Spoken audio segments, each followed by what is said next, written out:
دنیا کا دستور ہے جب کوئی اہم ایونٹ ہونے والا ہوتا ہے نا اس کی اناؤنسمنٹ کی جاتی ہے. نبی پاک علیہ الصلوۃ والسلام وجہ تخلیق کائنات ہیں. He is the reason of the all creation. اور یہ حدیث قدسی میں ہے. اللہ فرماتا ہے اے محبوب میں تمہیں نہ بناتا تو یہ کائنات نہ بناتا. جبھی تو اعلیٰ حضرت کہتے ہیں نا زمین و زمان تمہارے لیے، مکین و مکان تمہارے لیے، چنین و چنا تمہارے لیے، آقا بنے دو جہاں تمہارے لیے. تو یہ کائنات نبی پاک کے لیے بنی ہے. تو اب آپ کی آمد کا وقت تھا تو ایک ایسا اناؤنسمنٹ دنیا میں ہوا، ایسے واقعات ہونے لگے کہ دنیا کو گویا جھنجھوڑ دیا گیا. آقا علیہ الصلوۃ والسلام کی ولادت سے 55 دن پہلے ایک بڑا کمال کا واقعہ ہوا. اور یہ واقعہ کیا تھا؟ یمن کا بادشاہ تھا ابرہہ. اس نے ایک پلان کیا کہ یہ مسلمان کعبے کا طواف کیوں کرتے ہیں، کعبے پہ جا کر حج کیوں کرتے ہیں، کیوں نہ میں کعبے کو ہی گرا دیتا ہوں اور معاذ اللہ اس کو تہس نہس کر کے اس کے پتھر لے کر یمن میں کعبہ بنا لوں گا، پھر یہ سارے لوگ میرے پاس آئیں گے.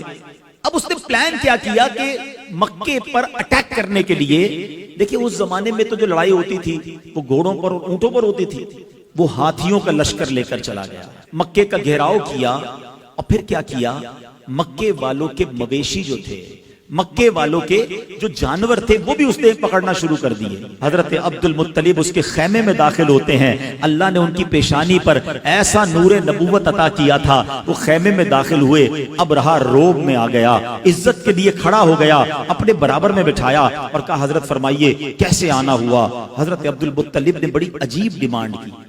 آپ نے کہا کہ تم نے مکے والوں کے مویشی، ان کی بکریاں، ان کے جانور پکڑ لیے، ہمارے جانور ہمارے واپس کر دو. ابرہہ کہتا ہے میں تو سمجھا آپ کعبے کی بات کریں گے، اپنے مرکز کی بات کریں گے، آپ تو کعبے کی بات ہی نہیں کر رہے، آپ کو فقط اپنے جانوروں کی فکر ہے. اللہ اکبر. حضرت عبد المطلب کا وہ جواب آج بھی سیرت کی کتابوں میں سنہرے حروف سے لکھا ہے. کیا کمال کا جواب دیا. آپ فرماتے ہیں جانوروں کے مالک ہم ہیں، ہمارے جانور ہمیں دے دو، کعبہ جس کا گھر ہے وہ خود ہی حفاظت کر لے گا، کعبے کا مالک اس کی حفاظت کرے گا. ابرہہ کو بات سمجھ نہ آئی، وہ سمجھنے لگا کہ لگتا ہے کنفیوز ہو گئے ہیں، لگتا ہے ڈر گئے ہیں، جانور چھوڑ دیے گئے. حضرت عبد المطلب نے عجب اناؤنسمنٹ کیا، مکے والوں سے کہا سارے لوگ اپنے جانور لیں اور پہاڑوں پر چلے جائیں. nobody dare to resist. کوئی وہاں پر رکاوٹ لینے کے لیے تیار نہیں ہے. فقط حضرت عبد المطلب اب کعبے پر جاتے ہیں، کعبے کی دیوار کو تھامتے ہیں اور وہ رکت انگیز دعا کرتے ہیں کہ اے رب کریم، اے کعبے کے مالک، آج تجھے اپنی قدرت کا نظارہ دکھانا ہے، آج ان ظالموں کو تو نے بتانا ہے کہ تو اور تیرے ماننے والے حق پر ہیں. آپ رکت انگیز دعائیں کرتے رہے، اللہ کو پکارتے رہے اور اس کے بعد آپ بھی کعبے کے سے دور ہو کر پہاڑ پر چلے گئے. ابرہہ نے آرڈر دیا کہ ہاتھی چلیں اور کعبے کو تہس نہس کر کے رکھ دیں. مگر اب دنیا نے ایک عجب نظارہ دیکھا. اب اللہ نے اپنی قدرت کا ایک عجب نظارہ دکھایا. جس ہاتھی پر ابرہہ بیٹھتا تھا وہ ہاتھی اپنی جگہ سے ٹس سے بس نہیں ہو رہا تھا. کعبے کی طرف رخ کرتے تھے وہ موو نہیں کرتا تھا، اس کا رخ چینج کرتے وہ چلنا شروع کر دیتا.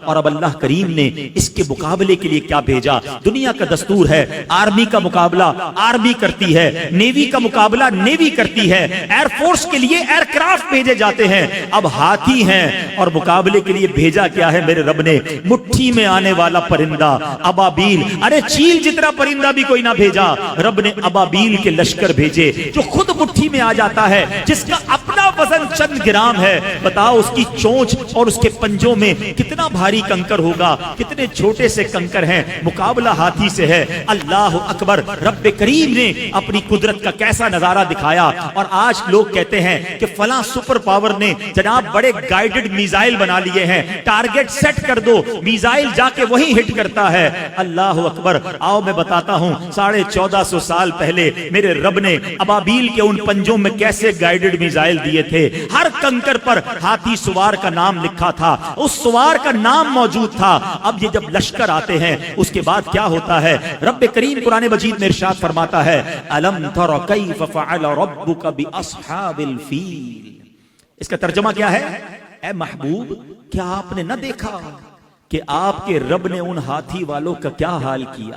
آقا تو دنیا میں تشریف ہی نہیں لائے تھے اور رب اپنے حبیب سے کہہ رہا ہے اے محبوب آپ نے نہ دیکھا. اٹ مینز یاد اس کو دلایا جاتا ہے جو کہیں دیکھ رہا تھا، جو کہیں موجود تھا۔ اللہ اکبر۔ نبی پاک علیہ الصلوۃ والسلام کے غلاموں سنو، آقا کی ولادت سے پہلے پوری دنیا کو ایک پیغام دینا تھا۔ الم یجعل کیدہم فی تضلیل وارسل علیہم طیرا ابابیل، ارے ابابیل کے لشکر بھیجے اور انہوں نے کیا کیا؟